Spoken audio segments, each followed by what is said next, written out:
This is going to be a video about, how to build a MiniSumo on a budget. So I'm going to show you first in this video just pretty much what to look for. I built one just kind of like a prototype of one using cardboard and some old wheels and stuff. And it does okay on a surface like this, which is slippery. It doesn't do very well on the actual MiniSumo surface because the paint is a little bit rougher. So you can see it move around on that surface. So the concept is there. I just need to work on refining a little bit. I'm going to show you what to look for in a thrift store or garage sale so that you can make something similar, and it costs hardly anything really. Except for whatever you're going to use for the controller. If you can get that real cheap. If you use an Arduino, you know you're talking 40 bucks. Other things you can probably find are cheaper. This is a little remote control car. I don't remember where I got it. I've had it for a while.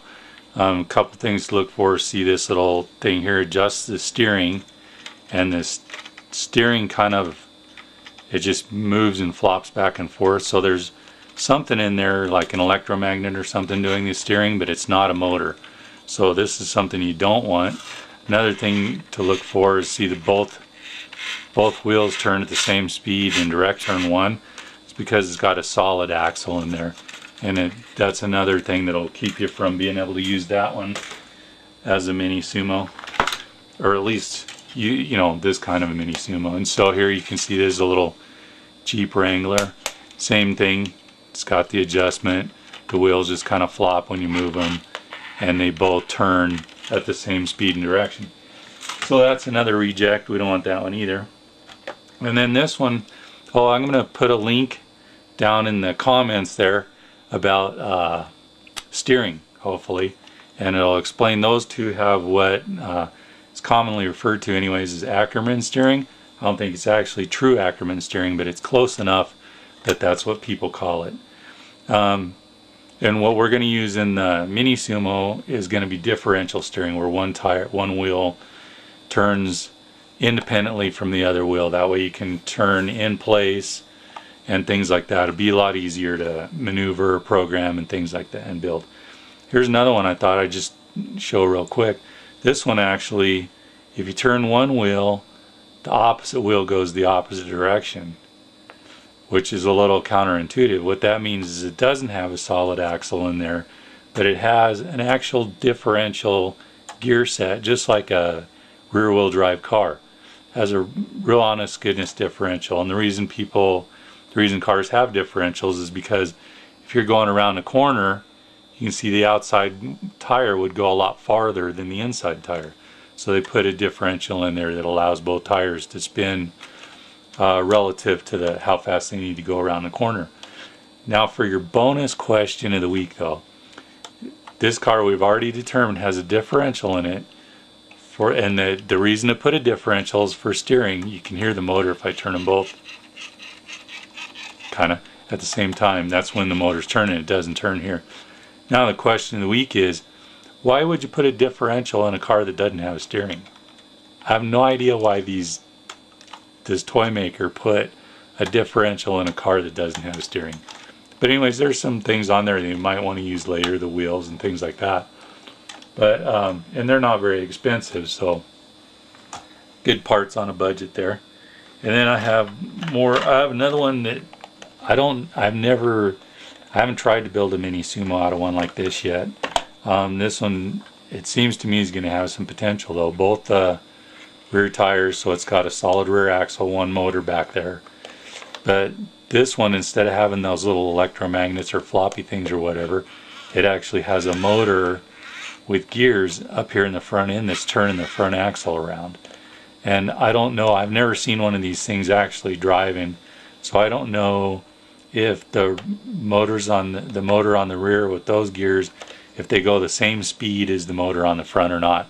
If they do, then it would be relatively easy to make into a MiniSumo or Sumo. If they don't, then you would have to put in your programming, you'd have to change the speed of one of the motors.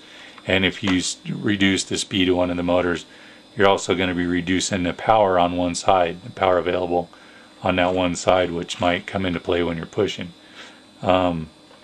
This does have these nifty little wheels up here at the top you might be able to use, and there's a whole bunch of LEDs in this thing. If you need LEDs and you don't want to spend much for them, there's, I don't know, there's I think 3 or 4 up there. There's one in each wheel, a whole bunch of them. But those are things you don't want to get. Now things that are a little more like what you do want to get, or what to look for anyways. Here's this thing here. I've had this a little while. I picked it up a while back. This has 4-wheel drive. Actually has 4-wheel drive. These two wheels are hooked into one motor over here. You can see I can turn them, and the other side doesn't turn. These two are hooked into one over here. So I have 2 motors. I can do differential steering with this, which means it could spin in place. Well, I can't because I don't have batteries. It comes with some kind of a, you're supposed to have some kind of a big battery pack in there. As you can see, I don't have it. But a car like this should be able to spin in place and do all the kind of thing you want to be able to do with your MiniSumo. This one wouldn't be really a good candidate for a MiniSumo.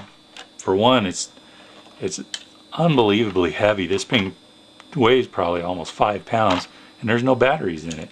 In other words, it's way too big. From the axle to the other axle is 14 centimeters, and you can only have 10 in a MiniSumo. So you'd have to do significant surgery to the gearbox in there. So then why get it? Why would you want to get a gearbox and then just tear it all up? When you could get something more appropriate.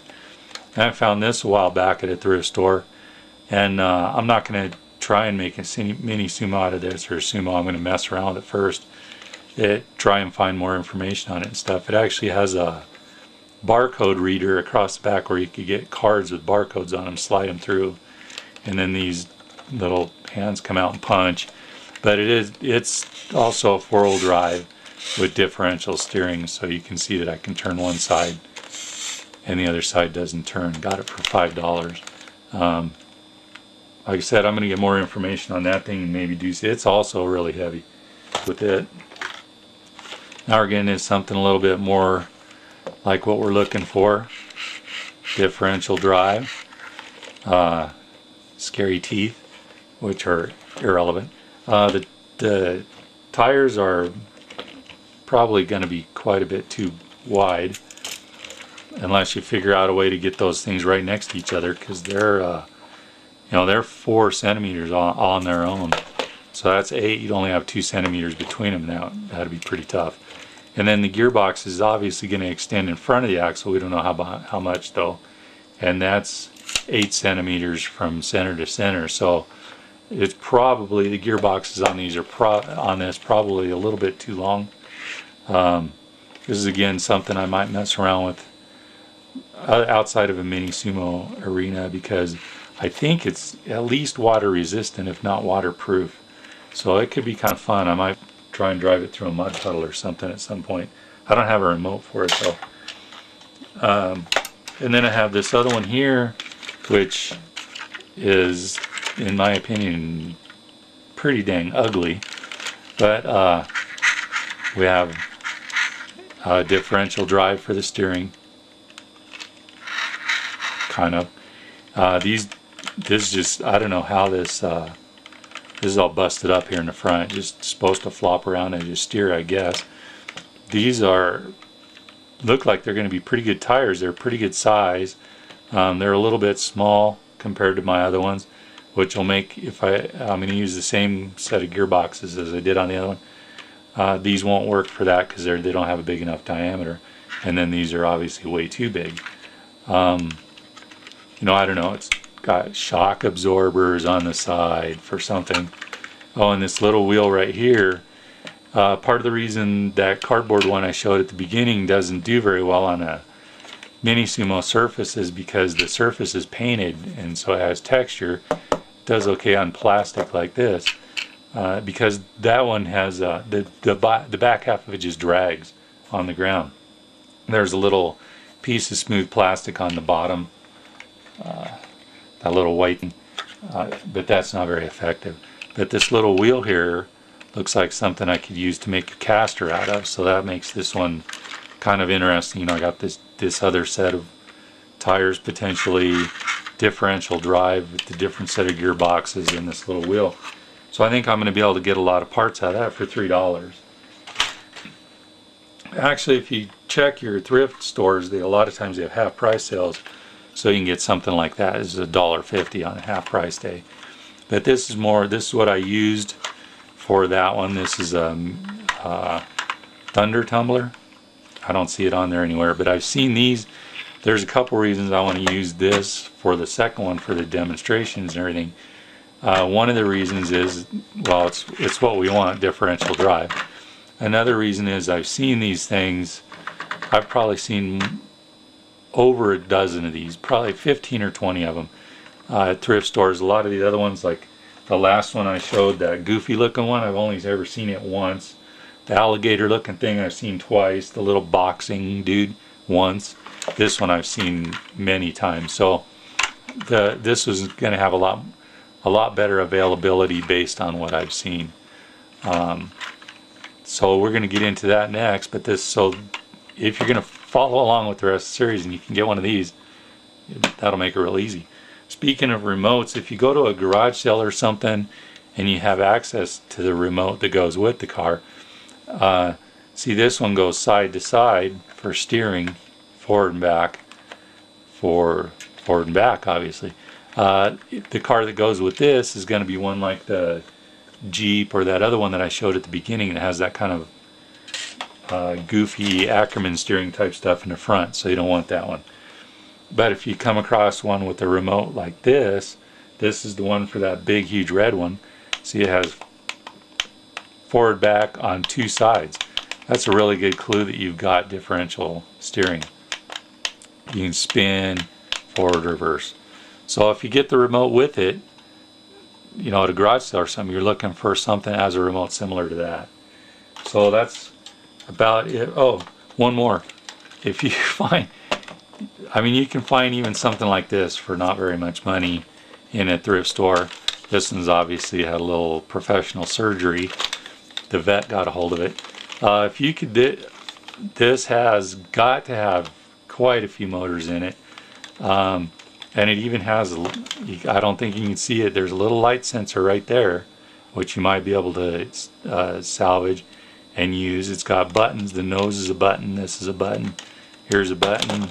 There's a button over here. You know, if there's something you want to use buttons for, maybe you want to use buttons for your edge sensors instead of light sensors. This one has a lot of buttons in it, and like I said, it's got to have a lot of motors in it. So, and this one actually somewhat works, or maybe it does, I don't know. So you can see it's got at least 2 motors for the legs because they're going opposite directions. Yeah, you can make your MiniSumo bark.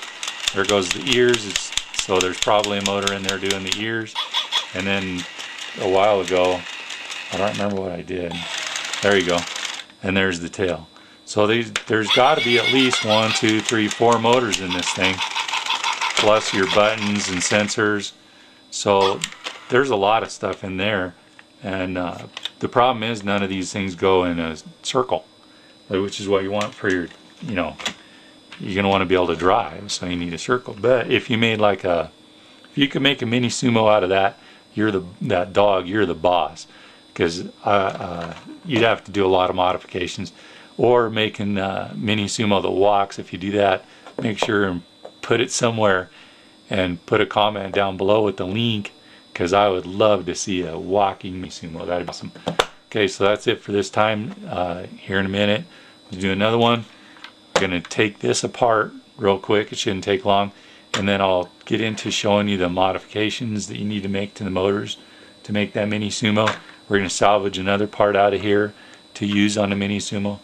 And basically you're going to get away with probably under $10 easy for everything except the controller. Then whatever you use for the microcontroller, you'd have to add that in. You could make one that doesn't even have a microcontroller. Look up Beam, B-E-A-M Robotics, and you can probably figure out a way to use Beam Robotics to do some kind of sensor thing for a MiniSumo. Other than that, I'll talk to you later.